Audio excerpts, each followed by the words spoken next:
September 12th, 1683, 5 p.m. Jan Sobieski, King of Poland and the most feared cavalry commander in Europe, sits on his horse at the top of a hill, looking down at a battlefield that will decide the fate of the continent. Below him, 20,000 allied cavalry, Poles, Austrians, Germans, the greatest group of horse-riding warriors ever brought together, wait in formation. Their armor catches the late afternoon sun. The Polish Winged Hussars at the front wear eagle feather wings that rise from their backs, silent for now, but soon to scream.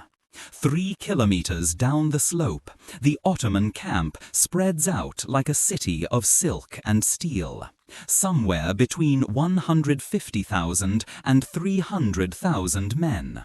The numbers don't matter anymore. What matters is this: they outnumber the Christian relief force at least 6 to 1. Behind the Ottoman lines, Vienna burns. The city has been dying for 60 days. Its walls are rubble. Its people are starving. If Sobieski hesitates, if this charge fails, Christian Europe dies today. One decision, one charge, everything. Before we see how this ends, if you love history brought to life like this, hit that like button and drop a comment. It helps us reach more people who need to hear these stories. But to understand how we got here, we need to go back. Now, if you've watched our video on the First Siege of Vienna in 1529, you already know the Ottomans tried this before. Solomon the Magnificent brought the most powerful army on earth to these same walls and failed. If you haven't seen that video, it's on the channel, because that siege is a whole other nightmare. But here's what you need to know. 1683 was different. The Ottomans had spent 154 years preparing for this moment. Better artillery, better strategy, better leadership, or so they thought. And this time, they weren't planning to leave until Vienna was theirs. Which brings us to the question you're probably asking right now. Why were the Ottomans so obsessed with Vienna? Simple geography. Vienna sits at the crossroads of Europe. Control it, and you control the Danube River, the highway for trade, supplies, and armies moving west. It's the gateway between East and West, the choke point to the Holy Roman Empire's heartland. But it's more than strategy. It's a symbol. Vienna was the capital of the Habsburg Empire, the Ottomans' greatest rival. Taking it would embarrass Christendom, prove Ottoman superiority, and open the road to Germany, France, and beyond. It wasn't just conquest, it was a statement. The Ottomans had failed in 1529. That failure haunted them for over a century. So sit back, relax, and follow carefully, because this video is packed with unfiltered history lessons and knowledge you won't find anywhere else. This story begins not with armies, but with ambition. And in 1682, one man's ambition was about to light the fuse. Kara Mustafa Pasha was not a patient man. By 1682, he'd clawed his way to the position of Grand Vizier, the second most powerful man in the Ottoman Empire.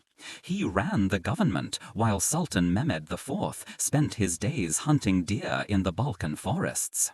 The Sultan had killed over 30,000 animals in his lifetime. He cared more about his next kill than his next conquest. That arrangement suited Kara Mustafa perfectly. He was brilliant, ruthless, and dangerously ambitious. He had risen through military campaigns and political backstabbing, crushing rivals and collecting enemies along the way. Now, at the height of his power, he understood something critical. Empires don't stay great by sitting still. The Ottoman machine needed fuel, territory, plunder, prestige. Without expansion, the empire would turn inward, destroy itself through internal feuds and economic stagnation. Kara Mustafa needed a victory, not just any victory, a legendary one. And there was only one target worthy of his ambition: Vienna. The city had embarrassed the Ottomans in 1529, when Solomon the Magnificent himself had failed to take it. That defeat still echoed through Ottoman military circles, a wound to their pride that had never healed. Every vizier since had dreamed of erasing that stain, but none had dared. Kara Mustafa dared, and unlike Solomon, he had advantages his predecessor could only dream of. In 1529, the Ottomans had struggled with outdated siege equipment and brutal winter weather that forced them to retreat. Now, over 150 years later, Ottoman artillery had evolved into a science. Massive siege cannons capable of reducing stone walls to rubble. Experienced engineering corps trained in mining and sapping techniques perfected across a century of fortress warfare from Baghdad to Crete. An entire generation of military architects who'd studied European fortifications and knew their weaknesses. The technology had caught up to the ambition. More importantly, Europe was fractured. The Holy Roman Empire was drained from decades of religious wars. German princes bickered among themselves. Poland was torn by internal power struggles. And France, Catholic France, which should have been Vienna's natural ally, was actively encouraging the Ottomans because King Louis XIV hated the Habsburgs more than he feared the Turks. The conditions were perfect. In the winter of 1682, Kara Mustafa began laying groundwork. He whispered in the Sultan's ear about glory, about reconquering Hungary entirely, about expanding Ottoman dominion to the Rhine River. He framed it not as reckless aggression, but as inevitable destiny. The Sultan, more interested in his hunting lodges than strategy sessions, gave his blessing. Kara Mustafa started assembling the largest Ottoman army in a generation. But empires aren't conquered by one side's strength alone. They fall because the other side is weak, divided, and unprepared. And in Vienna, the man who should have been preparing for war was doing everything possible to avoid it. Emperor Leopold I of Austria was everything Kara Mustafa was not. Where the Grand Vizier was bold, Leopold was cautious. Where Kara Mustafa seized power through force, Leopold had inherited it through bloodline. Where one man dreamed of conquest, the other prayed for peace. Leopold was 42 years old in 1682, a devout Catholic who spent more time in chapel than in war councils. He had a prominent Habsburg jaw that made eating difficult, and a stutter that made public speaking painful.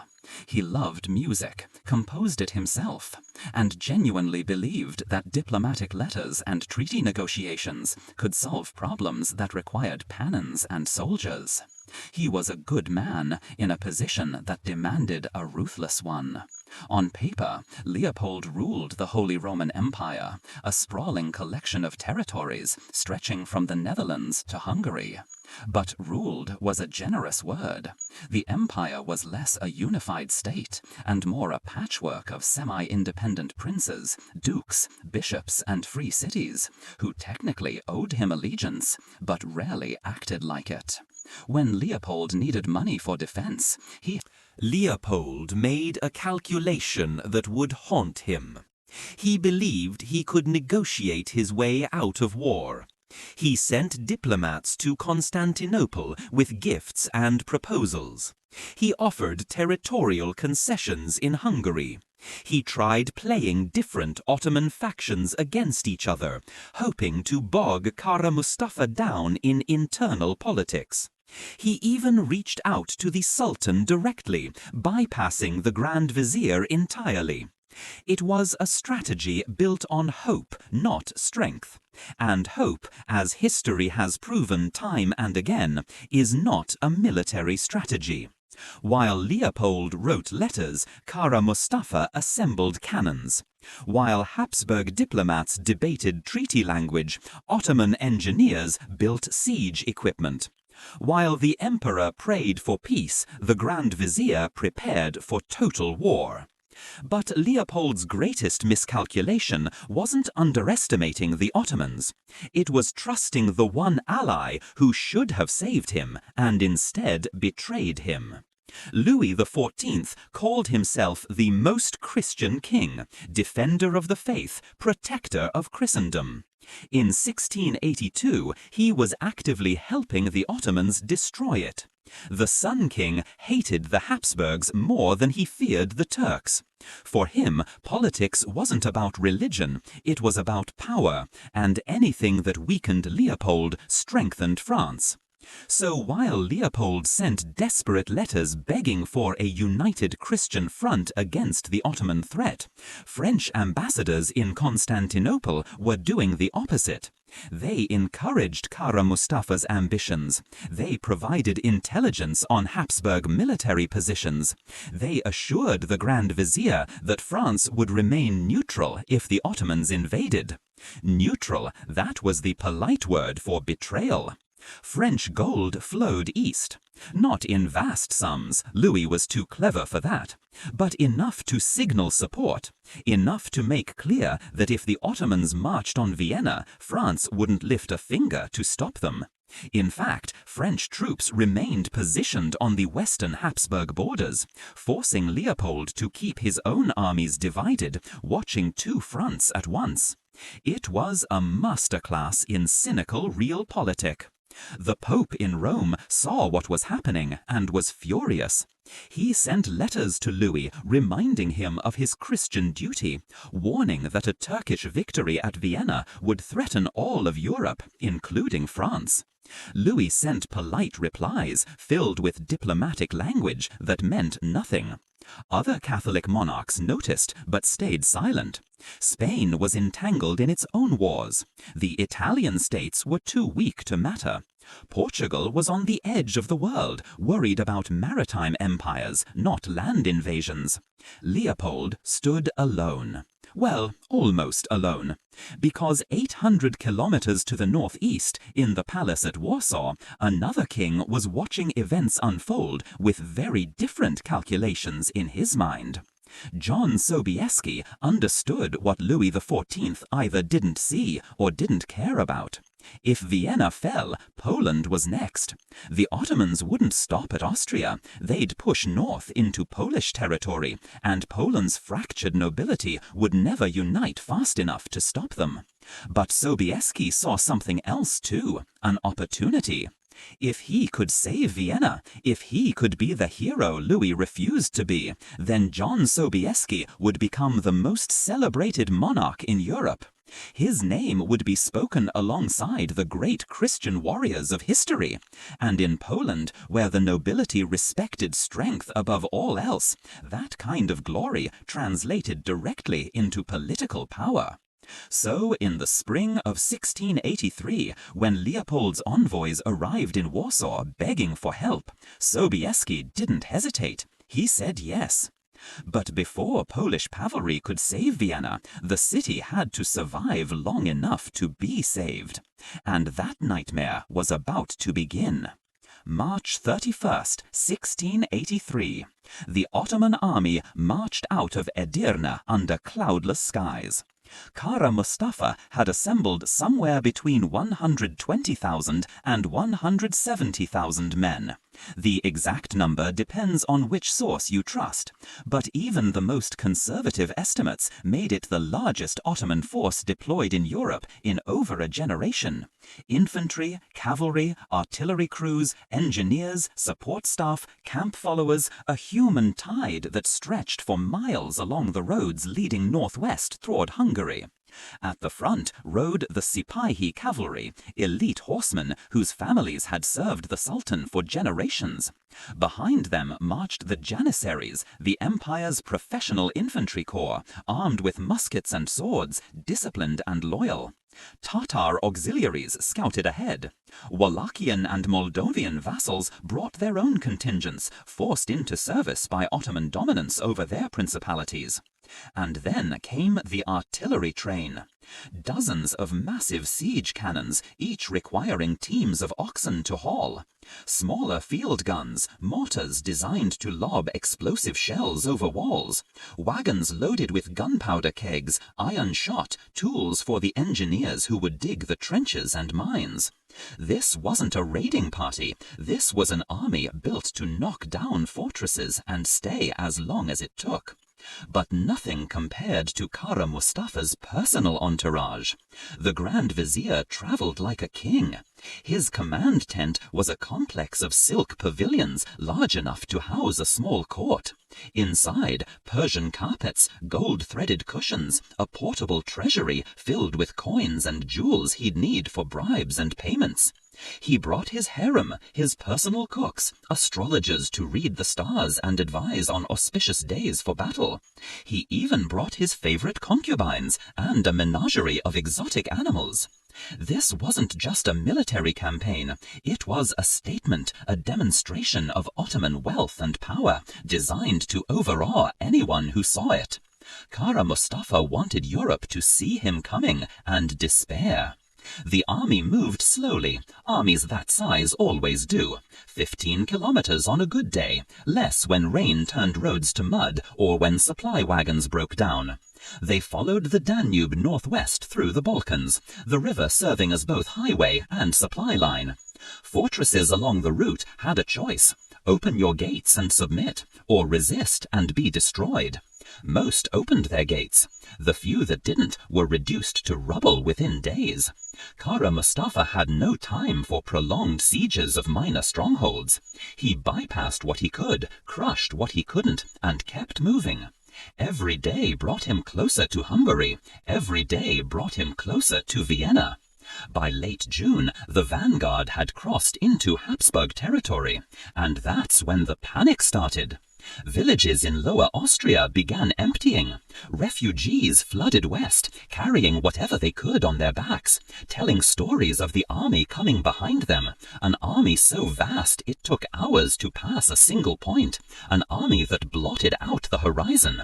The Turks were coming, and there was nothing between them and Vienna. The first fortress to fall inside Habsburg territory was Győr, a critical stronghold guarding the approach to Vienna.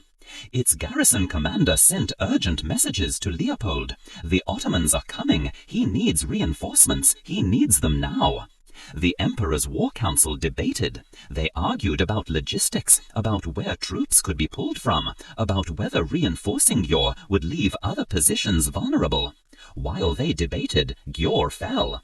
3 days of bombardment, 1 failed assault, then surrender. The Ottomans didn't even slow down. News reached Vienna on July 3rd. Leopold's court erupted into chaos. Advisors screamed over loaded wagons with whatever possessions they could salvage. Behind them, smoke rose from fields the Ottomans burned to deny the Habsburgs resources. Some refugees made it to Vienna's gates. Most kept going, pushing deeper into Austria, toward Linz, toward anywhere that felt safe. They brought stories that grew more horrifying with each retelling. Ottoman raiders taking prisoners for the slave markets, entire villages put to the torch, a tidal wave of soldiers that stretched to the horizon. The stories were barely exaggerated. Leopold's remaining field commanders tried to organize defensive positions, but they were working with skeleton forces. Most Habsburg regiments were still stationed on the French border, because pulling them back would signal weakness to Louis XIV, and Leopold feared a French invasion as much as he feared the Ottomans. So he did nothing. By early July, Ottoman scouts were ranging within 60 kilometers of Vienna. Their cavalry patrols encountered Habsburg reconnaissance units and cut them to pieces. The Ottomans weren't just advancing, they were accelerating, sensing the vacuum of resistance ahead of them. Inside Vienna, the city garrison commander, Count Ernst Rüdiger von Starhemberg, began emergency preparations without waiting for imperial authorization. He ordered civilians to stockpile food. He conscripted able-bodied men to repair fortifications. He sent his own messages to Leopold's court. "Decide now, or we'll all die later." On July 6th, Leopold finally called an emergency council.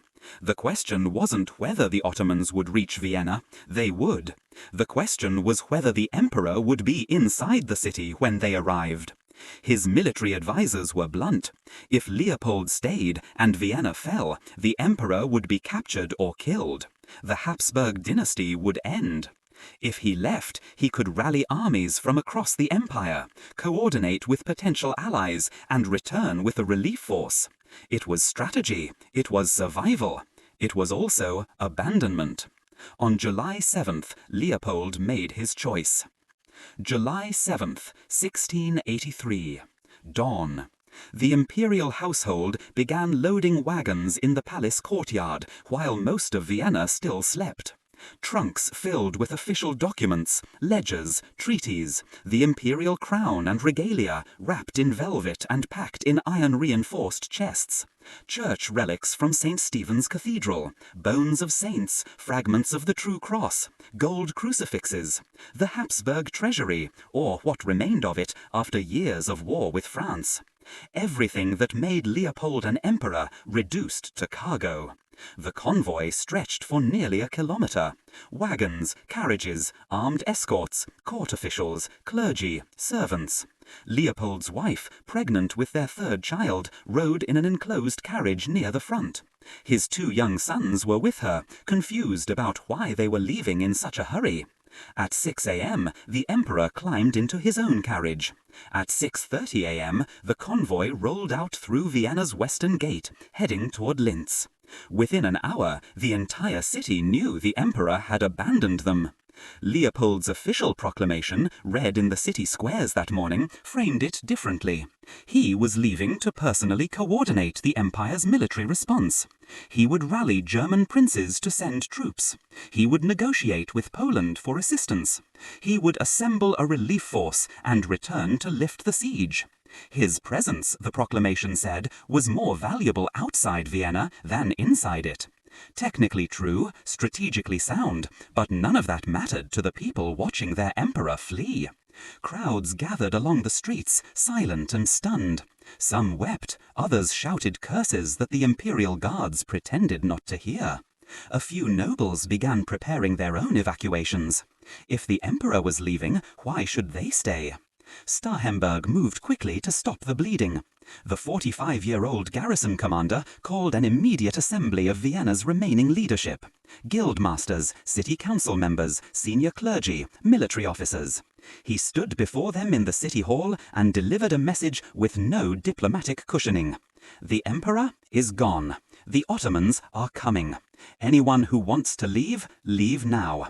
Anyone staying, we have work to do. About a third of the city's population evacuated over the next 4 days. The wealthy fled first, taking their valuables and servants. Then professionals, doctors, lawyers, merchants who could afford to restart elsewhere. By July 10th, Vienna's population had dropped from roughly 60,000 to about 40,000. Those who remained were either too poor to leave, too stubborn, or understood that running wouldn't save them. If Vienna fell, the Ottomans wouldn't stop at the city walls. Starhemberg didn't waste time on speeches or morale building. He had perhaps a week before the Ottomans arrived, maybe less. And Vienna's defenses were nowhere near ready for what was coming. He began issuing orders in rapid succession. Every able-bodied man between 16 and 60 report for fortification duty. Every household stockpile 2 months of food and water. Every building within 500 meters of the outer walls evacuate and prepare for demolition to clear firing lines. The city transformed into a construction site and a fortress simultaneously. And on July 13th, Ottoman scouts appeared on the hills south of the city. The next morning, the entire army arrived. July 14th, 1683. The Ottoman army reached Vienna just after sunrise. From the city walls, defenders watched the horizon darken with soldiers. Infantry units marched into position along the southern approaches. Cavalry spread out to encircle the city from the west and east. Artillery trains rolled forward, crews already scouting positions for gun emplacements. By midday, Vienna was completely surrounded, except for the northern side, where the Danube River served as a natural barrier. Ottoman engineers began marking the ground with stakes and rope, plotting out where trenches would be dug, where batteries would be positioned, where the command center would sit. Kara Mustafa chose his headquarters location carefully. He established his camp on a hill northwest of the city, high enough to observe the entire battlefield, close enough to maintain direct command. From that vantage point, he could see Vienna's fortifications clearly, and what he saw was both impressive and vulnerable. Vienna's defences had been modernized since 1529. The medieval walls were gone, replaced by a star fort system designed by Italian military engineers. Massive earthen bastions jutted out at angles, eliminating blind spots and creating overlapping fields of fire. A glacis, a carefully engineered slope of open ground, surrounded the walls, giving defenders clear sightlines and attackers no cover. It looked formidable, but Kara Mustafa had sieged fortresses like this before. Crete, Podolia, fortresses across Hungary, all had fallen to Ottoman siegecraft. The star fort design was strong against direct assault, but it had a fatal weakness: time. If you couldn't storm it quickly, you starved it slowly. Kara Mustafa had both time and patience. His supply lines stretched back through Hungary to the Danube, ensuring food and ammunition would keep flowing. Vienna, on the other hand, was cut off. Whatever food the city had stockpiled would have to last until a relief force arrived. And Kara Mustafa was betting no relief force would come. Inside Vienna, Starhemberg climbed to the top of St. Stephen's Cathedral to observe the Ottoman deployment. He counted campfires that night, hundreds of them spreading across the landscape like stars. He did rough calculations based on the spacing and came up with numbers that made his stomach turn. His garrison numbered about 11,000 regular soldiers, German, Austrian and Croatian infantry, plus a few hundred cavalry. Another 5,000 armed citizens and university students had volunteered, brave but mostly untrained. Against the force outside his walls, he was outnumbered at least 10 to 1, possibly 15. But numbers weren't everything. Walls mattered, supplies mattered, discipline mattered, and most importantly, time mattered. If Starhemberg could hold for 6 weeks, maybe 8, a relief force might arrive from Poland or the German states. If he could make the Ottomans bleed for every inch, Kara Mustafa might lose patience and withdraw. It was a thin hope, but it was the only one they had. On July 15th, the digging began.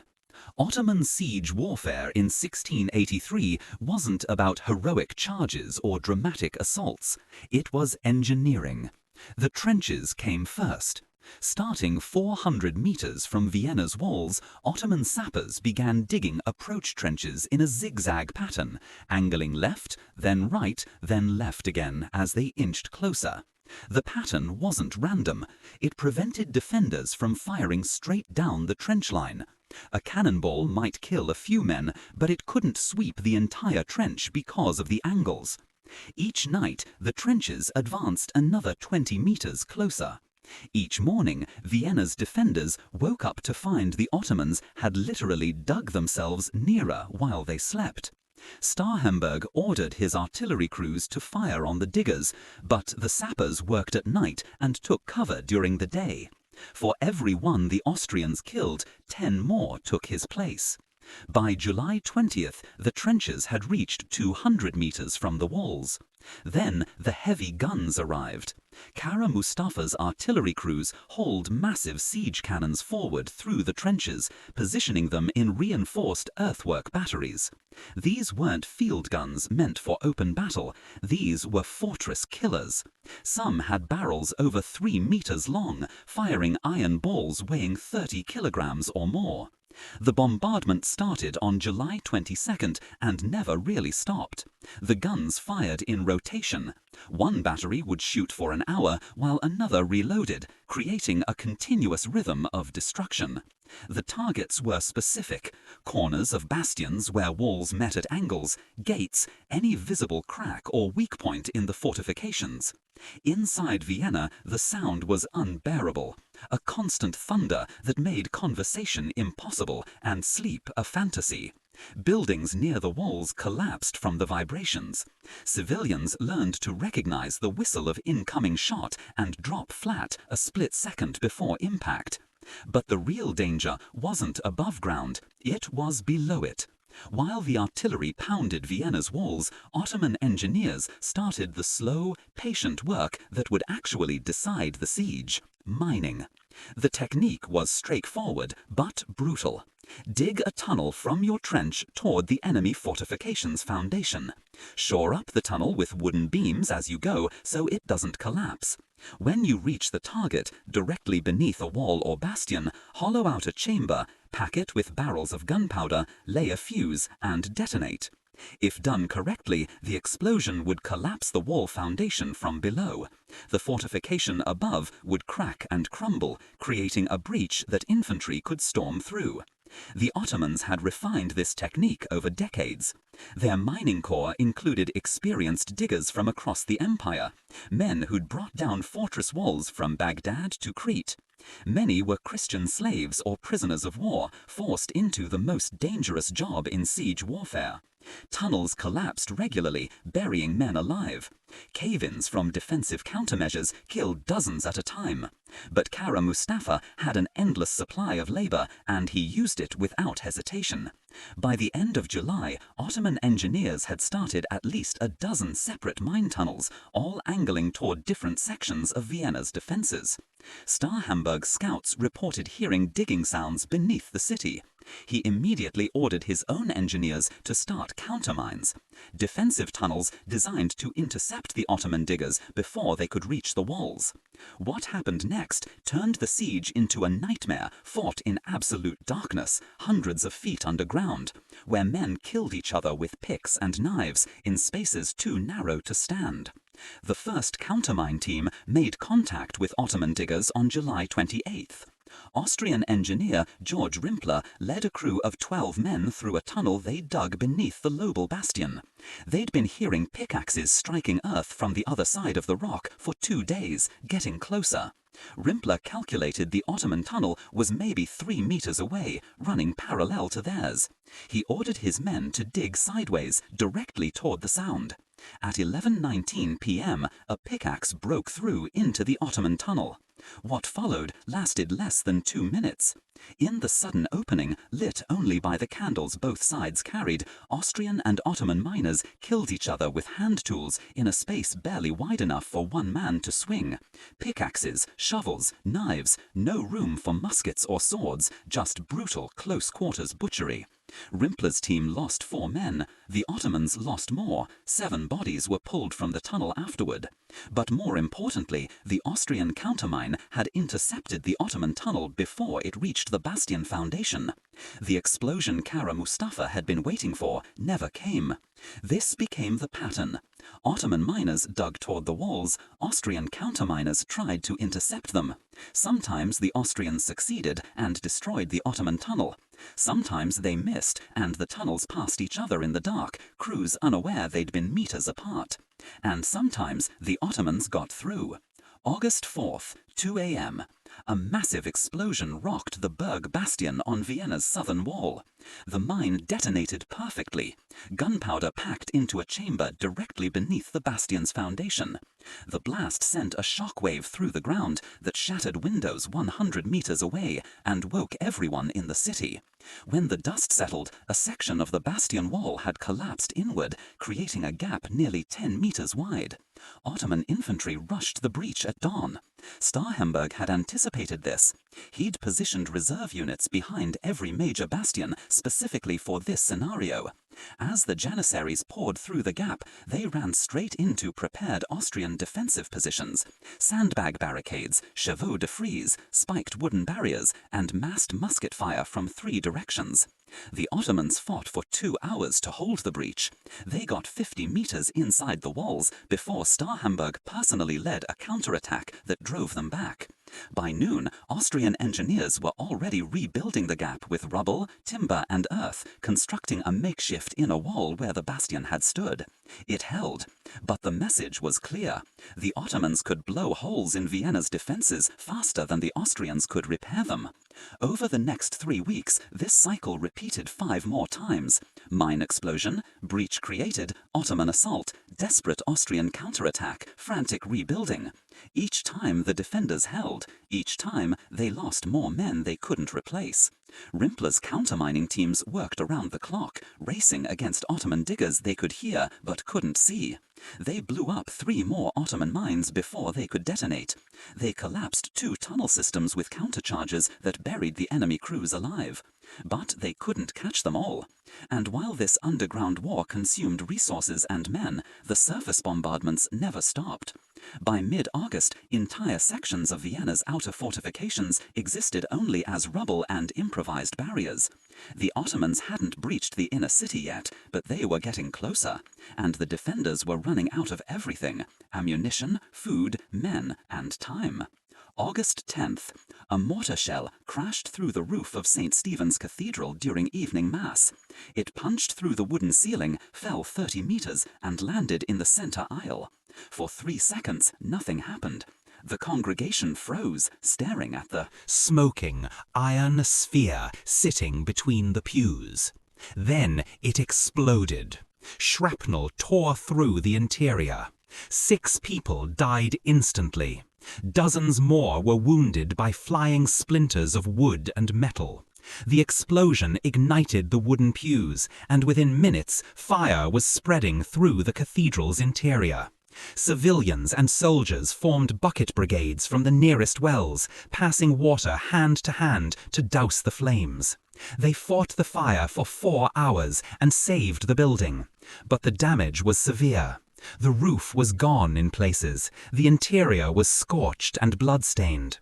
Mass continued the next morning anyway. The cathedral became a symbol. If it could take a direct hit and still stand, so could the city. But not everything survived. Entire residential blocks near the southern walls were reduced to rubble by the constant bombardment. Buildings that weren't hit directly collapsed anyway, weakened by weeks of ground vibrations from explosions. Fires broke out daily, sometimes multiple times a day, started by incendiary shells or ignited by sparks from regular shot striking stone. Vienna's fire brigades, normally volunteer civilian organizations, became full-time military units. They worked in shifts, stationed at key points across the city, ready to respond the moment smoke appeared. They saved hundreds of buildings, but they couldn't save them all. By mid-August, roughly a third of the city's structures had been damaged or destroyed. The civilian population adapted in ways that would have been unthinkable 2 months earlier. Families moved into cellars and lived there permanently, emerging only when necessary. Children learned to identify the sound of different types of incoming artillery. High whistling mortar shells that arced over the walls versus the lower roar of direct fire cannons, and knew which ones meant you had time to take cover and which ones meant you were already dead if you were in the path. Food rationing grew stricter. Starhemberg had ordered it implemented in early July, but now the portions were being cut again. Bread rations dropped to half a loaf per person per day. Meat became a luxury.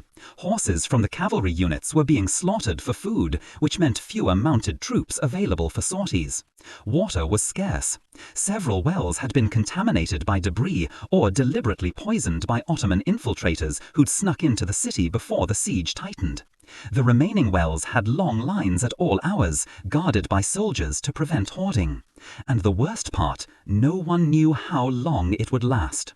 Starhemberg's scouts had managed to slip through Ottoman lines twice in early August, carrying messages to Leopold's court in Linz. The replies, when they came back, were vague. A relief force was being assembled. German princes were sending troops. Poland had committed to help, but no timeline, no promised date. Just hold on. By August 20th, Vienna had been under siege for 5 weeks. The outer fortifications were a shattered mess of rubble and makeshift barriers. Ammunition stockpiles were down to 40% of what they'd started with. Food supplies, if rationing continued, might last another month. And the garrison had lost nearly 3,000 men, dead, wounded, or too sick to fight. Holding the city together now depended entirely on one man. Starhemberg slept 3 hours a night, sometimes less. He had established a routine in the first week of the siege and never broke it. Up at 4 a.m., inspect the night shift on the walls. Review damage reports from the previous day's bombardment. Breakfast while meeting with his senior officers. Eggs and bread when available, just bread when it wasn't. By 6 a.m., he was walking the fortifications, personally checking every section of wall, every gun emplacement, every defensive position. The soldiers noticed. When your commander shows up at dawn to inspect your post, you don't slack off. He didn't give inspiring speeches. He gave orders, expected them to be followed, and shot anyone who didn't follow them. On August 3rd, a group of Croatian mercenaries attempted to desert by sneaking out through a drainage tunnel that led to the Danube. They were caught before they made it 50 meters. Starhemberg had them hanged in the main square that afternoon, their bodies left on display for 3 days. The desertion stopped. But he wasn't just brutal, he was present. When the Berg Bastion breach was stormed on August 4th, Starhemberg didn't send orders from headquarters. He grabbed a musket and led the counterattack himself, fighting in the rubble alongside common soldiers until the Ottomans were driven back. Word of that spread through the garrison faster than any official announcement. He rotated his units systematically, making sure no regiment bore the worst of the fighting for more than 3 consecutive days. The units stationed at the southern bastions, where Ottoman attacks concentrated, were cycled out to quieter positions on the northern walls near the Danube. It kept exhaustion from accumulating in any one group, and prevented the kind of collapse that happens when soldiers feel abandoned in the worst positions. His officers tried to get him to delegate, to stop personally inspecting every crisis point. He ignored them. On August 12th, a section of the Lobel Bastion wall cracked from repeated bombardment and looked ready to collapse. The Engineer Corps recommended evacuating the position and letting it fall, then building a secondary defensive line behind it. Starhemberg climbed onto the damaged section himself, examined the cracks, and ordered emergency reinforcement with timber bracing instead. It held. His judgment calls like that, quick, based on personal observation rather than reports, saved positions that his officers were ready to abandon. But by late August, even Starhemberg couldn't hide the toll. He'd lost weight. The scar tissue on his face from an old Turkish saber wound stood out more prominently now that his cheeks were hollow. His hands shook slightly when he held maps, though he tried to keep them steady during meetings. Officers who'd served with him for years said they'd never seen him like this. Not tired exactly, but stretched too thin, running on willpower alone. The numbers were grinding him down. Every morning's casualty report showed men he couldn't replace. Every supply inventory showed resources he couldn't replenish. Every scout report showed no relief force on the horizon. And then, on August 27th, everything got worse. Ottoman sappers detonated their largest mine yet, directly beneath the Lobel Bastion, the same section Starhemberg had personally reinforced 2 weeks earlier. The explosion was so massive, it shattered windows half a kilometer away. When the smoke cleared, a 15-meter section of wall was simply gone. The Janissaries hit the breach at dawn on August 28th, less than an hour after the explosion. They came in waves, 400 men in the first assault, packed shoulder to shoulder, pouring through the 15-meter gap where the Lobel Bastion had stood. The Austrian defenders, still stunned from the blast, fired one ragged volley and then broke. For the first time in 6 weeks, Ottoman troops were inside Vienna's fortifications.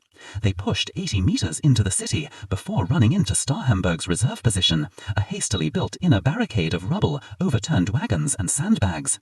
The fighting there turned into a savage close-quarters brawl, bayonets, swords, pistols at point-blank range.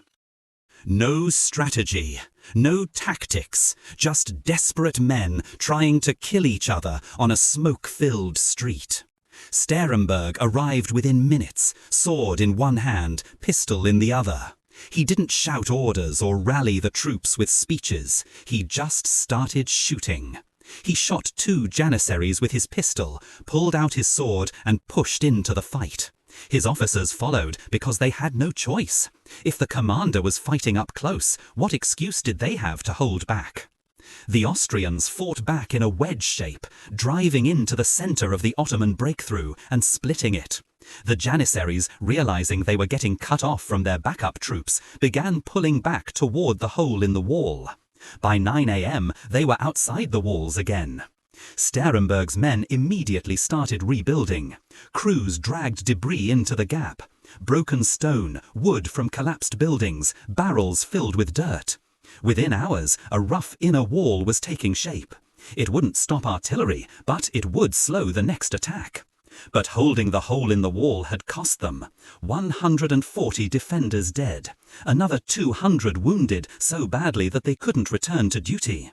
Vienna's fighting force, which had started the siege at around 16,000, was now down to roughly 11,000 men who could still fight. And the deaths weren't just from fighting. Disease had been spreading through the city since early August. Dysentery first, caused by dirty water and unsanitary conditions in the overcrowded cellars where civilians hid. Then typhus, carried by lice that thrived in the cramped, unwashed conditions. The field hospitals, converted churches and guild halls overflowed with men shaking from fever, too weak to stand, let alone fight. The doctors did what they could, which wasn't much. 17th century medicine had no answer for typhus beyond isolation and prayer. Dysentery could be managed with rest and clean water, but there was no rest during a siege, and the water supply was dirty. By late August, disease was killing more defenders per day than Ottoman artillery. Food supplies were in freefall. The stockpiles Sterenberg had stored up in July were nearly gone. Bread rations had been cut to a quarter loaf per person per day, barely 400 calories. Meat was a memory. The last cavalry horses had been killed for food 2 weeks ago.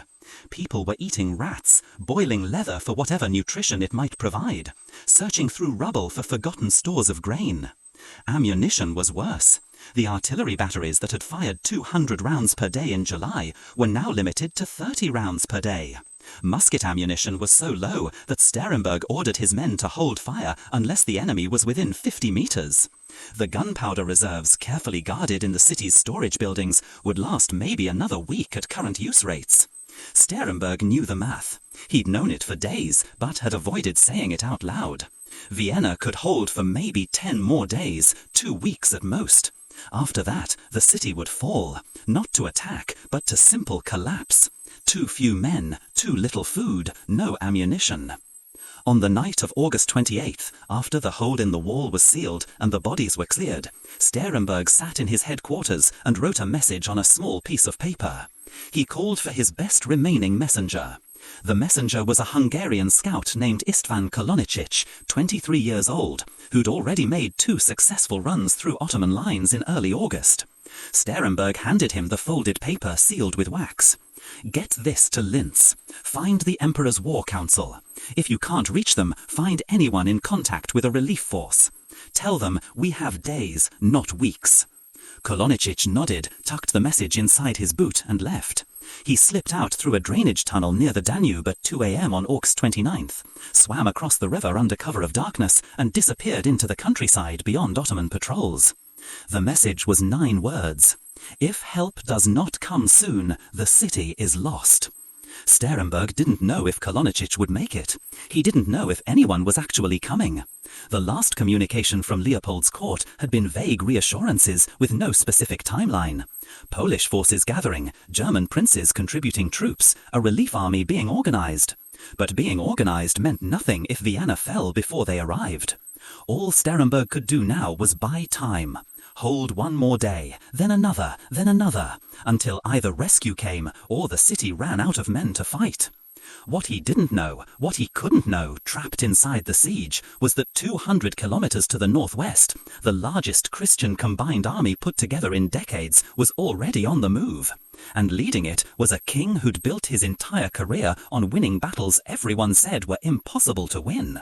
While Vienna was bleeding, Jan Sobieski was fighting a different kind of war against his own nobility. Poland's military system was unlike anything else in Europe. The king didn't command a permanent royal army.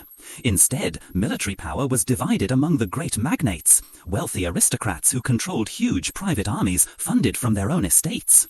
When Poland went to war, the king had to convince these magnates to contribute their forces. Convince, not order. The difference mattered. Polish nobles were fiercely protective of their independence. They'd built a political system specifically designed to keep kings weak, and they weren't about to hand over unlimited power just because the Ottomans were at Vienna's gates. So Sobieski spent July negotiating, bribing, and appealing to pride. He started with the hetmans, the military commanders who controlled the largest private armies. Stanislav Jablanowski commanded forces in the east. Mikołaj Siniawski controlled southern regiments. Both were powerful, both were proud, and both needed to be persuaded that marching to Vienna served Polish interests, not just Habsburg ones. Sobieski's argument was straightforward. If Vienna falls, Poland is next. The Ottomans won't stop at Austria. They'll push north into Polish territory, and when that happens, your estates, your wealth, your families, all of it becomes a target. It worked, but not quickly. Jablanowski agreed in late July and promised 4,000 cavalry and infantry. Siniawski took longer to convince, finally committing 3,000 men in early August. Other magnates contributed smaller groups, a few hundred here, 1,000 there. By mid-August, Sobieski had assembled roughly 27,000 Polish troops. The core of that force was the Winged Hussars.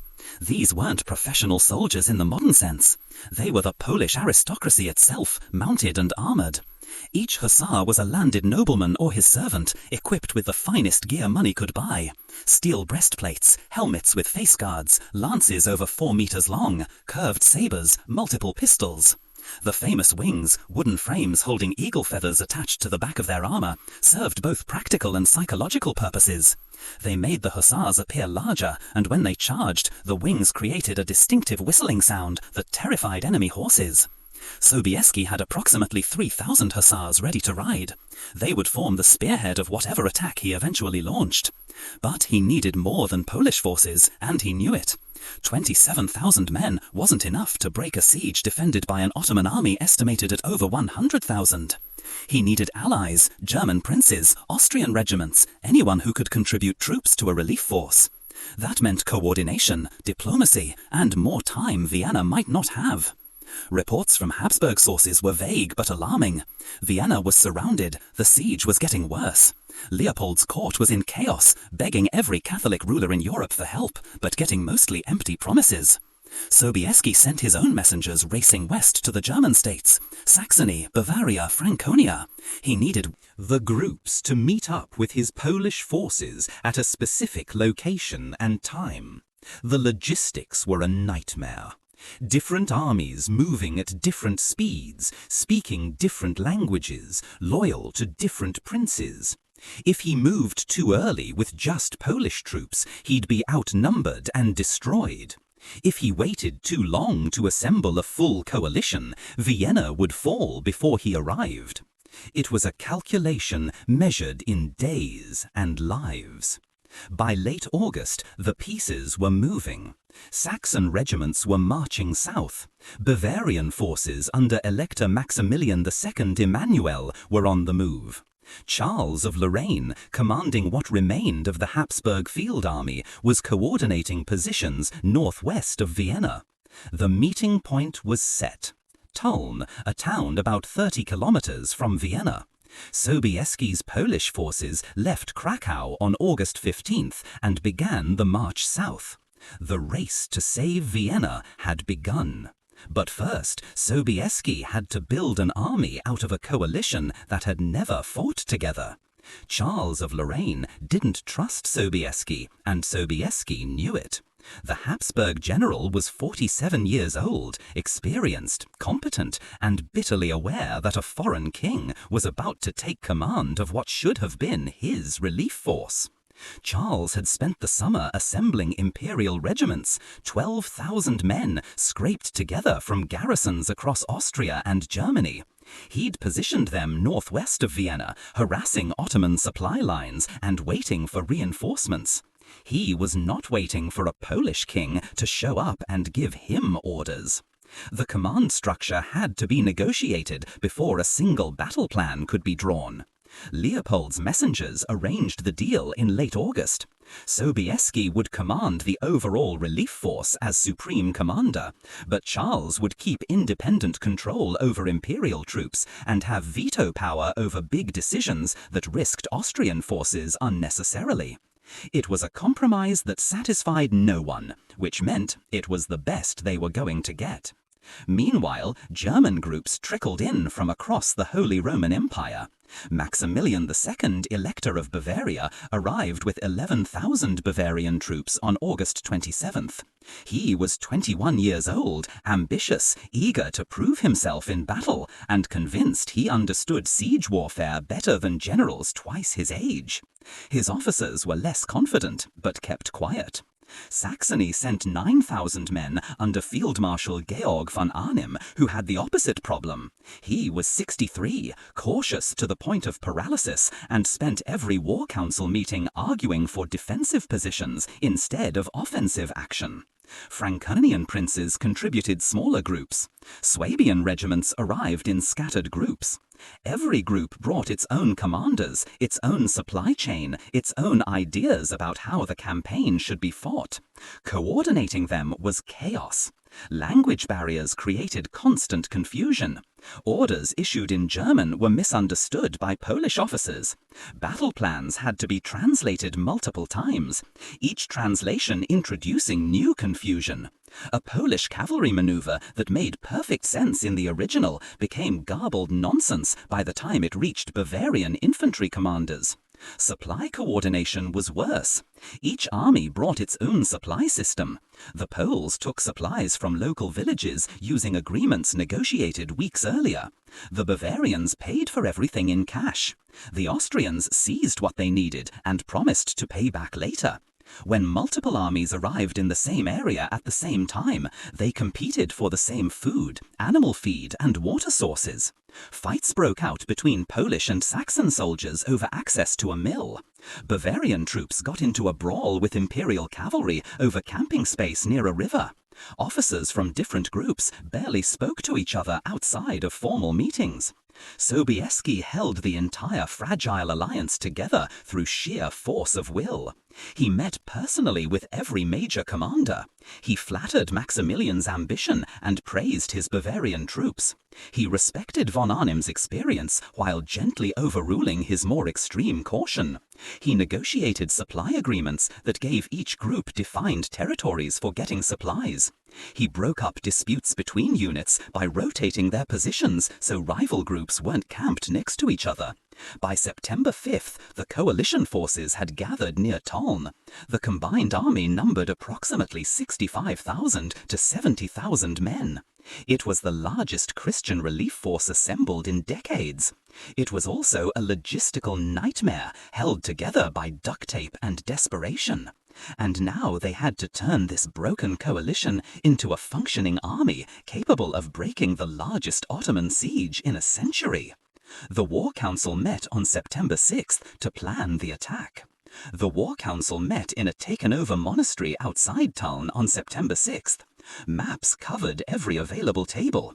Scouts had provided detailed information on Ottoman positions, trench networks, artillery placements, the location of Kara Mustafa's headquarters on the hill northwest of Vienna. The commanders gathered around the largest map, studying the terrain between their current position and the besieged city.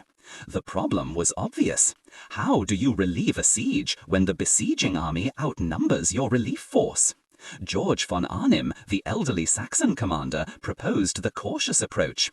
Position the relief army north of Vienna, fortify defensively, and force the Ottomans to either abandon the siege and attack uphill, or remain divided between the city and the relief force until their supplies ran out.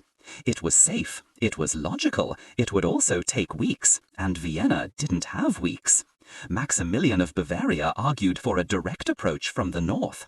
March straight toward the city, engage the Ottomans in open battle, use superior European artillery to break their lines.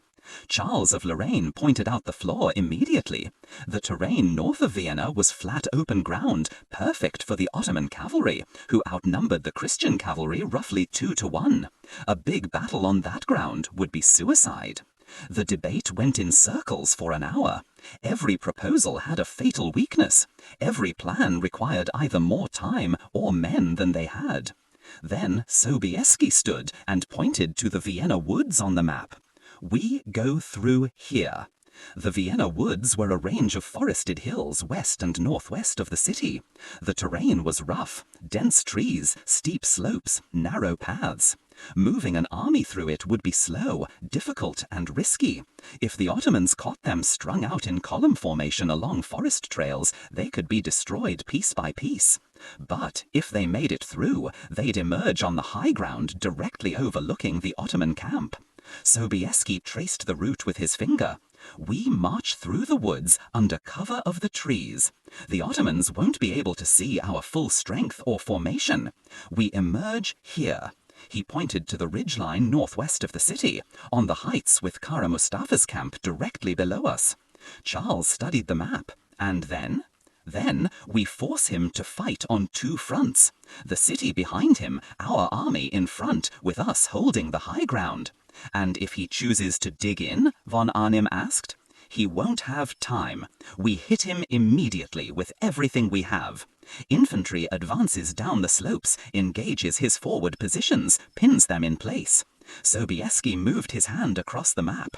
"While they're occupied, the cavalry, all of it, combined Polish, Austrian, German, forms up on the right wing here on the highest point." He paused. The room was silent. "And then we charge downhill straight into his camp." The boldness of it hung in the air. A mass cavalry charge on that scale had never been attempted. The coordination required, multiple national groups charging together, maintaining formation on broken terrain, hitting a moving target, was nearly impossible. Maximilian spoke first. "If it fails, we lose everything, the entire relief force." "If we wait," Sobieski said, "Vienna falls and we lose anyway." Charles of Lorraine looked at the map for a long moment, then nodded. "When do we move?" "September 11th. We enter the woods at first light. 5 days to prepare. Then everything would depend on surprise, coordination, and cavalry moving faster than they'd ever moved before." September 11th, 1683, 4:30 a.m. The Allied army entered the Vienna woods in column formation. 70,000 men, thousands of horses, artillery wagons, and supply trains funneling into narrow forest paths barely wide enough for 3 men to walk side by side. It was the most dangerous moment of the entire campaign. If Ottoman scouts discovered the movement and reported it accurately, Kara Mustafa could send cavalry into the woods to harass the strung-out columns. He could position artillery on the far side of the tree line and turn the Christian emergence into a slaughter. He could fortify the heights and make the high ground worthless. Everything depended on stealth and speed. Sobieski ordered absolute silence. No talking, no shouting, no unnecessary noise. Wagons had their wheels wrapped in cloth to muffle sound. Cavalry units got off their horses and led their horses by hand through the densest sections to prevent stumbling and noise. Scouts ranged ahead, checking sightlines to ensure no part of the column was visible from Ottoman observation posts. The march was brutally slow. The forest paths twisted and climbed, forcing constant adjustments. Artillery wagons got stuck on steep slopes and had to be pushed forward by infantry crews. Units bunched up at narrow passages, then spread out again on wider trails, creating gaps in the formation that officers scrambled to close. They covered maybe 8 kilometers in the first 6 hours. Ottoman scouts did notice something.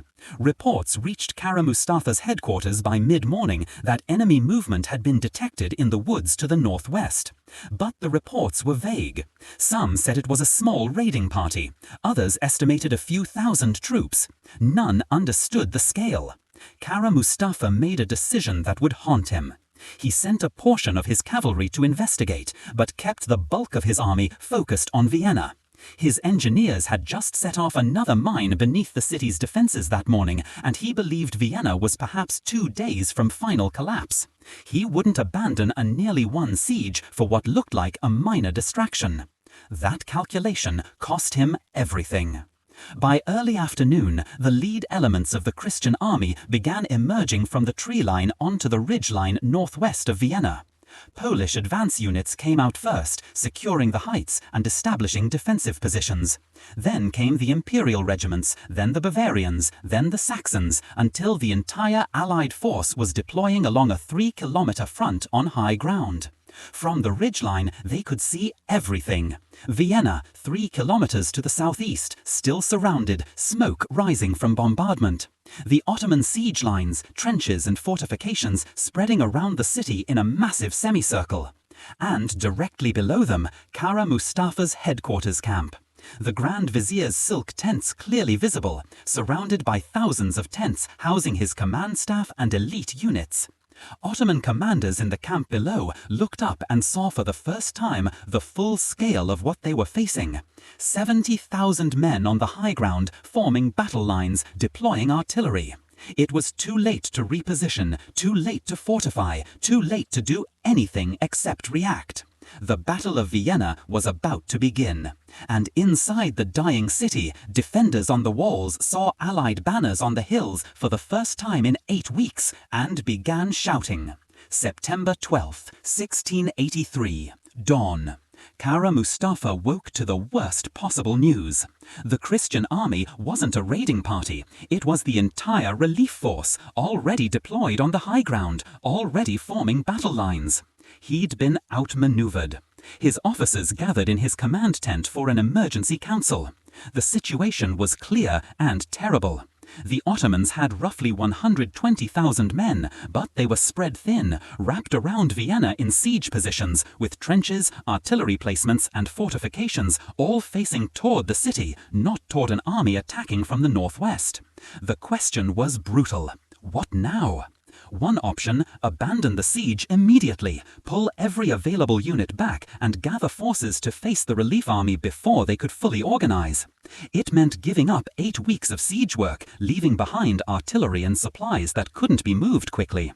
But it would let Kara Mustafa choose his ground and fight with his full strength. The other option, finish the siege. Vienna was on the edge of collapse. One more major attack might break through.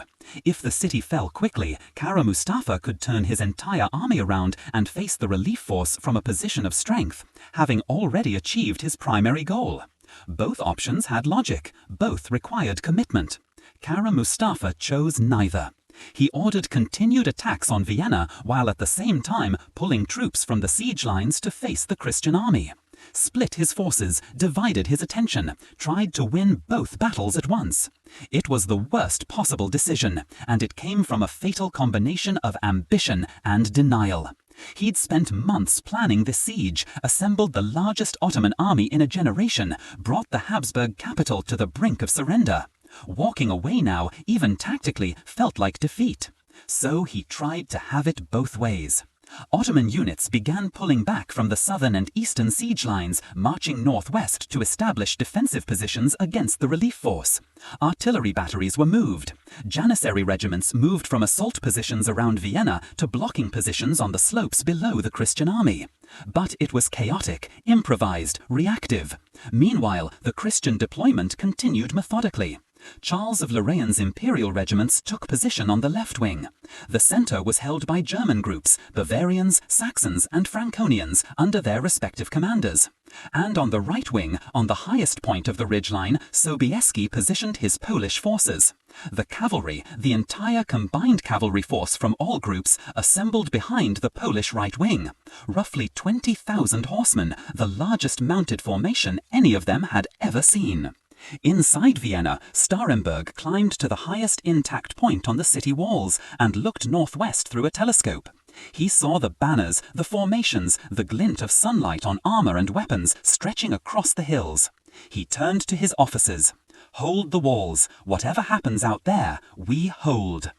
At 11 a.m., the first artillery exchanges began. Christian guns on the ridgeline opened fire on Ottoman positions below. Ottoman batteries that could raise their barrels enough returned fire.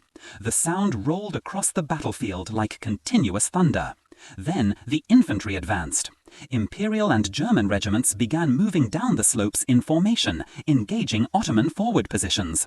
Musket volleys crackled along the line. Pike formations clashed. The battle dissolved into a grinding, bloody push through broken terrain. For 4 hours the battle hung in stalemate, neither side gaining decisive ground. And then Sobieski looked at the sun, judged the time, and made his decision. Jan Sobieski raised his hand. The signal passed down the cavalry line. Polish hussars in front, Austrian and German cavalry behind them, 20,000 horsemen forming up in waves along the ridgeline. He dropped his hand. They advanced at a walk. The formation moved forward in disciplined ranks, descending the slope. 300 meters. The wings on the hussars' backs began catching air, creating the first low notes of their 400 meters. The pace increased to a trot. The sound grew louder, a rising hum that spread across the entire cavalry formation. 500 meters from the Ottoman lines.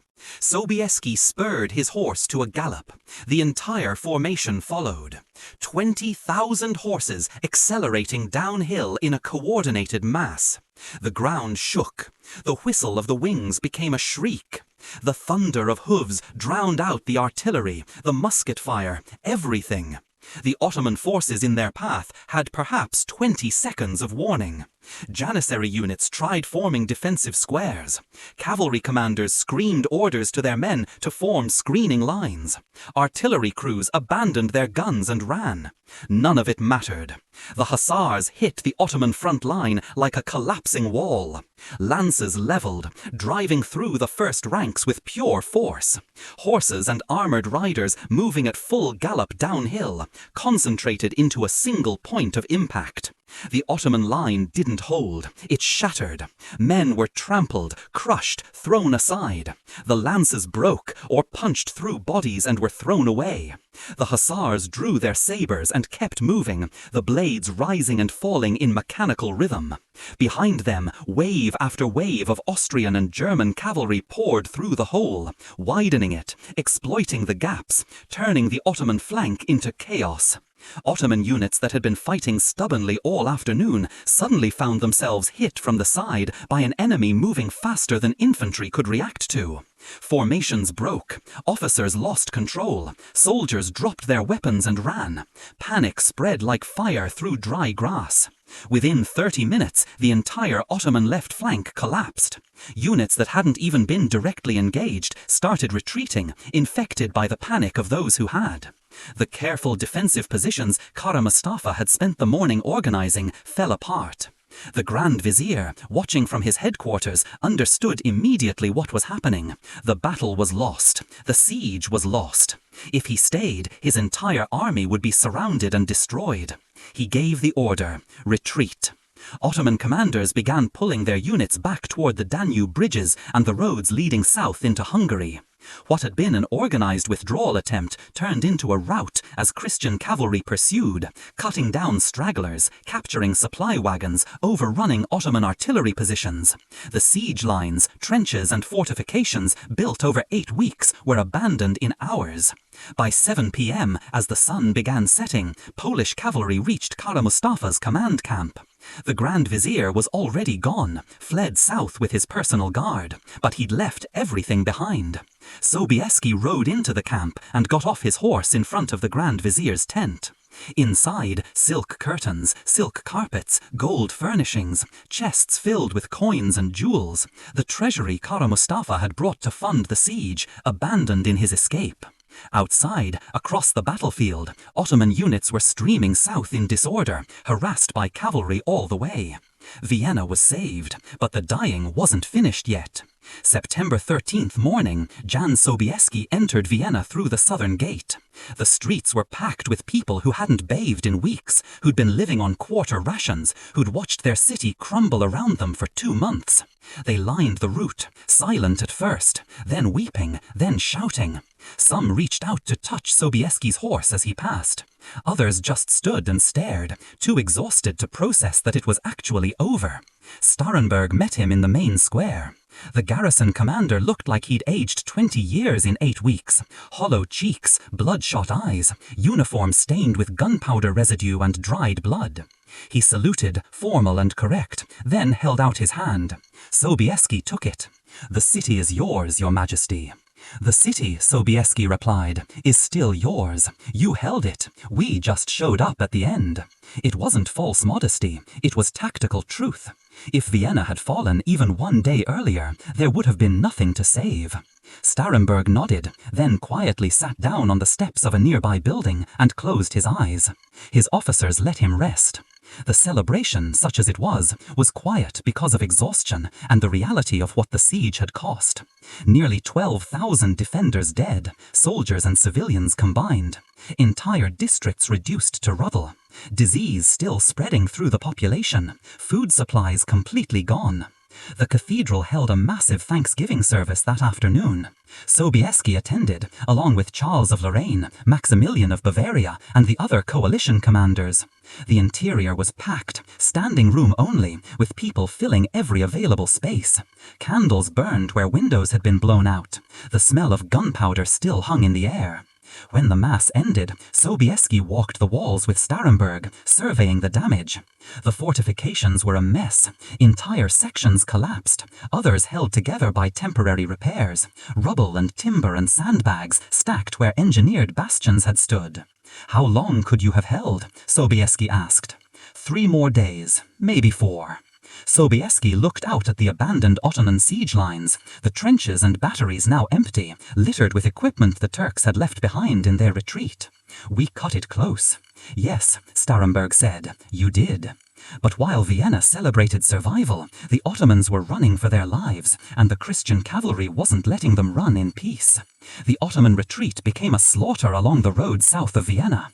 Christian cavalry, Polish, Austrian, German, chased the fleeing army for 3 days, hitting supply columns, capturing stragglers, and destroying anything too slow to keep up. Ottoman units tried to maintain formation and conduct an organized withdrawal, but discipline collapsed under constant harassment.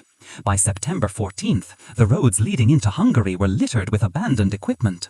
Artillery pieces too heavy to move quickly were broken and left behind. Supply wagons were overturned and burned to prevent capture. Tents, tools, weapons, anything that slowed the retreat was thrown away. The Christians captured over 300 Ottoman cannons, including the massive siege guns that had pounded Vienna's walls for 2 months. They seized thousands of muskets, hundreds of wagons loaded with gunpowder and shot, and the entire supply system that had supported a 120,000-man army. But the real prize was Kara Mustafa's camp. The treasure the Grand Vizier had brought, gold coins, silver, jewels, meant for bribes and payments, was divided among the victorious troops. Soldiers who'd been fighting for months on irregular pay suddenly found themselves walking away with more wealth than they'd see in a lifetime. Polish hussars took silk carpets and Ottoman sabers as trophies. German infantry looted the Grand Vizier's personal belongings, including his seal of office. Casualty figures from the battle and chase are disputed, but modern estimates put Ottoman losses at around 15,000 dead, with thousands more captured or deserted. Christian losses were roughly 4,500 killed and wounded. Significant, but nowhere near the disaster the Ottomans suffered. Kara Mustafa managed to escape with a corps of loyal troops, retreating first to Ur, then deeper into Ottoman-held Hungary, then finally to Belgrade by late September. He tried to regroup, to salvage something from the disaster, but the reality was inescapable. He had failed spectacularly. The largest Ottoman army in a generation had been routed. The Siege of Vienna, 8 weeks of grinding warfare, thousands of lives spent, mountains of resources used, had ended in total defeat. And in the Ottoman system, failures of this magnitude didn't result in retirement or demotion. They resulted in execution. Sultan Mehmed IV received news of the defeat in early October. His response was swift. On December 25, 1683, Christmas Day. The Sultan's executioners arrived at Kara Mustafa's residence in Belgrade, carrying a silk cord, the traditional method. No trial, no appeal, no explanation needed. Kara Mustafa was strangled. His head was sent to Constantinople in a velvet bag as proof the Sultan's justice had been carried out.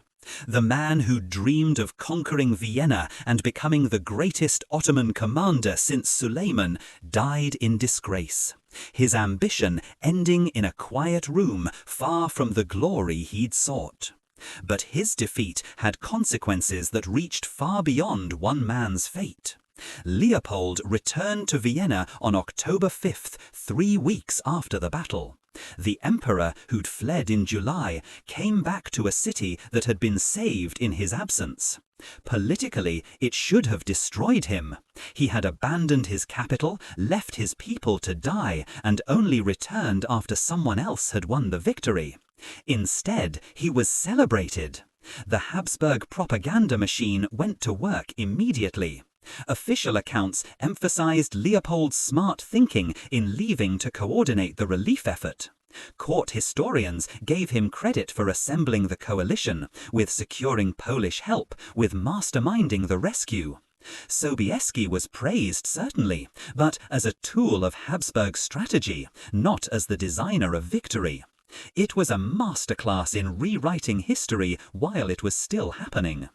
But the real consequence of Vienna's survival wasn't about credit or propaganda.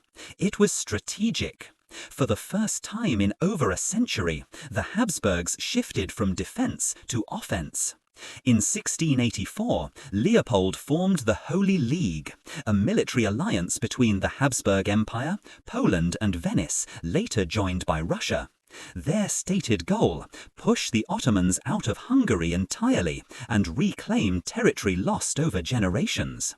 What followed was the Great Turkish War, a 16-year grinding campaign that saw Habsburg armies advance deep into Ottoman Hungary. Buda, the city that had been under Ottoman control since 1541, fell to imperial forces in 1686. Belgrade was captured in 1688. By 1699, when the Treaty of Karlowitz ended the war, the Ottomans had been forced to give up almost all of Hungary to the Habsburgs. Vienna's survival in 1683 was the turning point that made all of it possible. For Poland, the outcome was more bitter. Sobieski returned to Warsaw in late 1683 as the hero of the Christian world. The Pope wrote poetry praising him. Kings across Europe sent congratulations. His name was spoken alongside legendary Christian warriors. But glory didn't translate to power in Poland's broken political system. The same nobles who'd reluctantly contributed troops to the Vienna campaign went right back to fighting each other over local privileges and blocking any attempt at centralized reform.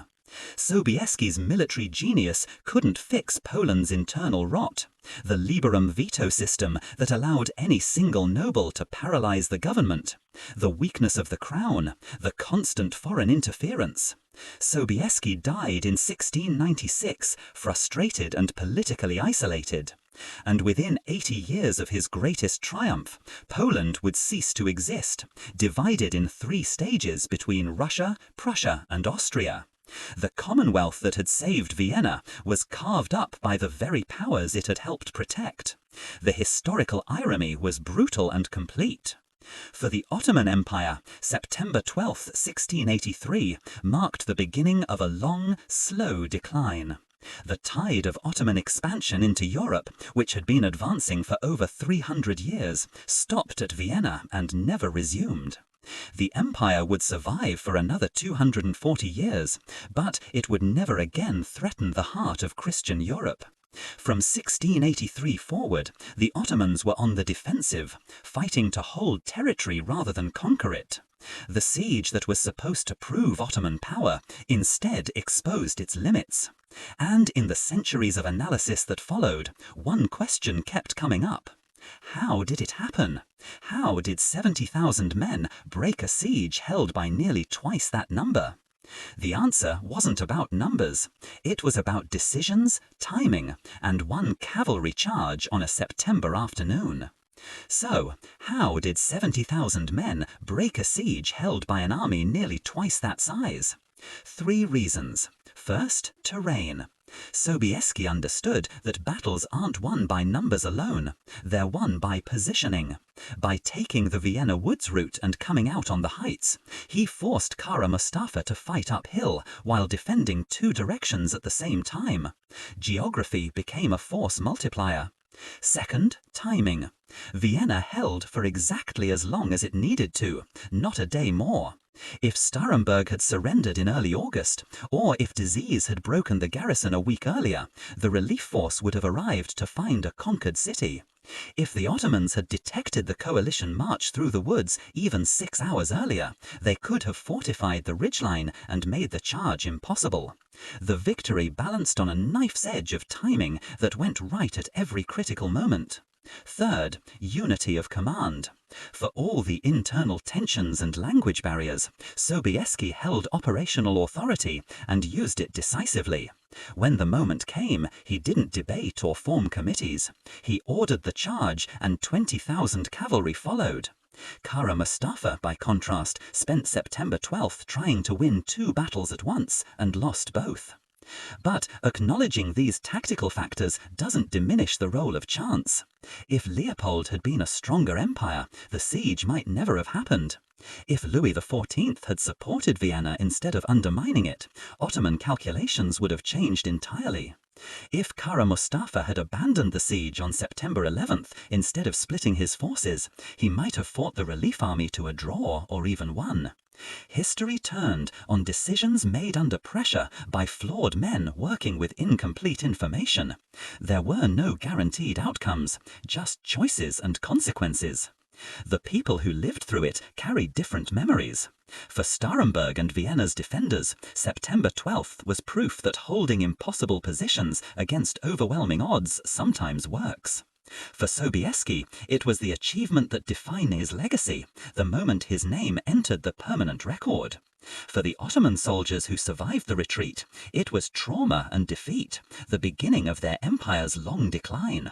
For common soldiers on all sides, the Austrian conscripts, the Polish hussars, the janissaries, the camp followers and engineers and support staff, it was just another campaign.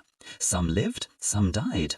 Most went home with wounds or disease or nightmares and tried to rebuild normal lives.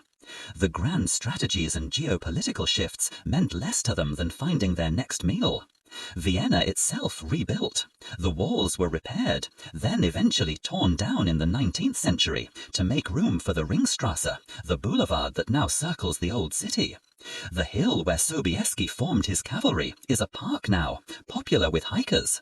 St. Stephen's Cathedral, which took a mortar shell through the roof during the siege, still stands, restored, rebuilt, and still the spiritual center of the city.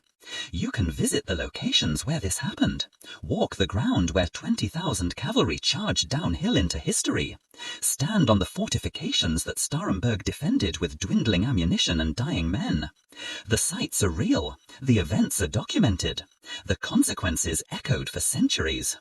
But here's what stays with me about this story. Nobody involved knew they were at a turning point while it was happening. Starhemberg didn't know he was defending the future of Christian Europe. He was just trying to survive another day. Sobieski didn't charge because he understood he was changing the course of Western civilization. He charged because the can with the information available. And sometimes, not often, but sometimes, those decisions build up in ways that reshape the world. September 12th, 1683 was one of those days. 20,000 cavalry, one charge, everything changed. If this story moved you, here's what I need. Like this video. It tells YouTube to show it to more people who love history told the way it actually happened. Complex, brutal, and human. Drop a comment. What moment hit you hardest? If you'd been in Steyerberg's position, would you have held or left? Let's discuss. Subscribe. We're bringing the past back to life. The victories, the disasters, the decisions that changed everything. You won't find watered-down stories here. Share this with someone. Someone who thinks history is boring, hasn't heard it told right. And if you want to see where this all started, how the Ottomans came within inches of taking Vienna 154 years earlier, check out our video on the First Siege of Vienna in 1529. It's linked in the description. History isn't just dates and battles. It's people like us facing choices we can barely imagine, and sometimes, against all odds, getting it right. Thanks for watching. I'll see you in the next one.